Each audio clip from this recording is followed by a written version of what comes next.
This is Mickey, and this is VEDA day number 6. I had a day number 5 video. I swear I did. You could ask my sisters and my niece, but I was babysitting my niece when I filmed it, and I decided to film it on my sister's camera because her camera is a lot better than mine. And somewhere between transferring the video from her camera to my computer, we messed it up. So I didn't have the video anymore, and I had it took so much trouble just to get it recorded initially because I was watching my niece and she was very, very, very impatient. And so I didn't get it all done. So I am doing my vlog video number 6, and it's really dark here, and so I can't use natural lighting to do the video the way I normally can. So I'm using my little tripod, and I am sitting in a different location, and so this video might be not as good quality as some of my other videos. But I'm here today to do a review of the book The Wind Done Gone by Alice Randall. I finished this book yesterday and I have a lot of different thoughts about it. So The Wind Done Gone by Alice Randall, which is this book here. I'm not gonna hold it up for the whole review because I don't have that much space. But this is the unauthorized parody of Gone with the Wind, which I started right around the time that I stopped reading Gone with the Wind, because actually I had got it from the library and it was due back, so I wanted to try and finish it before I had to turn it back in. And I have some mixed feelings about it. It is about Sanara, who is the daughter of Gerald O'Hara and Mammy, which makes her Scarlett O'Hara's sister, and it sort of explores her relationship with Scarlett and her relationship with Mammy. She has a lot of resentment and anger and envy towards Scarlett because of the way in which she sort of monopolized Mammy's time and how she feels like she got forgotten.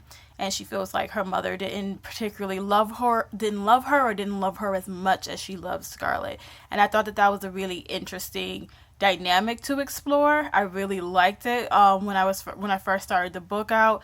I thought it was interesting. And then she tries to get revenge on Scarlett by becoming Rhett Butler's mistress. So that's where we start to get a little bit melodramatic. But the book takes place right after, not too far after the events where the end of Gone with the Wind, where Rhett Butler has left Scarlett and he's taken up with Sinara, and then Mammy is actually dying, and the story picks up where she's received a letter from home telling her that Mammy is not dead, but she's dying, and people are imploring her to come and say her last goodbyes, and she is refusing to because she's still kind of angry with her for the way she felt like she was mistreated in her childhood. She was sold away to Charleston, I think it was, when she got too old, because they said that she was too much of a distraction to both Mammy and to Gerald Butler, so they sold her away. And there's a lot of stuff, interesting things going on in this book, and I really liked that. The very beginning is really intriguing, and I was really caught up in that part of the story because I was really interested in the ways in which, I don't know, just the way, that dynamic of the slave and the slave's mother, when slave women had to sort of make the choice between their own children and the children of their masters, and what that sort of looked like. I thought that was really intriguing. Another thing that I really like about the book is that it does a really good job of assigning different motivations to the slaves for the things that they do. They make it so that it's not just blind loyalty or blind love for their masters that influence their choices, that a lot of their choices come out of self-preservation, and they do a good job of showing that. So I really liked that. But as the story went on, it became less about Sinara and Mammy and Scarlett's relationship and more about her relationship with Rhett Butler, which I found a lot less interesting. And as the story became a lot less interesting, a lot of issues with the structure of the story and the prose really started to come to the forefront for me. the piece can be a bit overwritten at times. Sometimes I kind of felt like she would spend a lot of time like being very abstract about something that I wish she would just be concrete about. For instance, I feel like she's never really concrete about Sayonara's relationship with Mammy. Like, I don't know if there's ever actually a real scene that we see between her and Mammy. So it's not really like we get a really good example of what her relationship was like with Mammy. We do see what her relationship was like with Scarlett's mother, which was really interesting.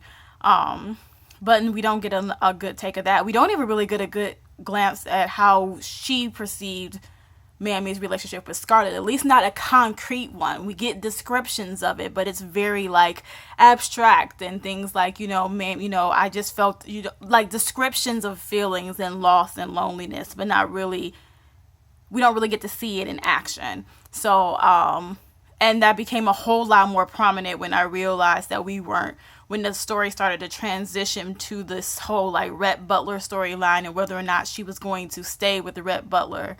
And I realized that we were not going to be broaching the Mammy. I mean, the Mammy's stuff was still in the piece, but it was more so of the undercurrent. It wasn't the main point anymore. And I started to get a little bored and a little annoyed with the prose. There's also a lot of times where she drops kind of out of the time period where she'll use like vernacular, African-American vernacular that's very modern. And I'm kind of like, like stuff that definitely originated in the 20th century. And she's using it, and I'm sort of like, that doesn't make sense here. Like, why are you doing that? And so I found myself becoming a lot more critical of the writing as I got towards the end of the story. I can't say that I highly recommend this. I give it kind of like a 3 out of 5 stars. You definitely don't want to read it if you've never read Gone with the Wind or you've never seen the movie, because if you didn't, it really isn't worth it. I do appreciate the book for avoiding the tragic mulatto storyline. I really, really appreciate that because I was super apprehensive about it when I first realized that the story was going to be about the daughter of Mammy and Gerald. I was scared it was going to be one of those mulatto storylines where it's like the mixed character tries to pass for white and it doesn't work out and so on and so forth. Or the whole thing about how they don't fit into either the black world or the white world, which is it's a relevant storyline, but it's one that's been done a lot. And so I kind of was happy to see a different take on it in this book. So I appreciate it for that. But yeah, I don't know if I can highly recommend it. I'm not sure why the book is called a parody. I guess it's because it does sort of ridicule the different ways in which the original book presented black people, for sure. And so maybe that's why it does. It really draws attention to how one-dimensional those characters were. And it does sort of make the white characters a little more one-dimensional. No, I take that back. I wouldn't say that. Because I feel like she's really sympathetic to the white characters. She doesn't just villainize them. She makes them kind of human. She gives them very human and real motivations. So I don't know. I'm not quite sure why it's considered a parody because it ain't funny. The book was not funny at all. But yeah, like that's pretty much like all of my thoughts about that book. So if you've read Gone with the Wind or you've seen the movie and you want a different take on it, I would recommend it. But otherwise, I would skip it. So yeah. So I will see you guys tomorrow, hopefully earlier in the daytime so that we won't have such horrible lighting. And I hope you guys are having a wonderful evening. Bye.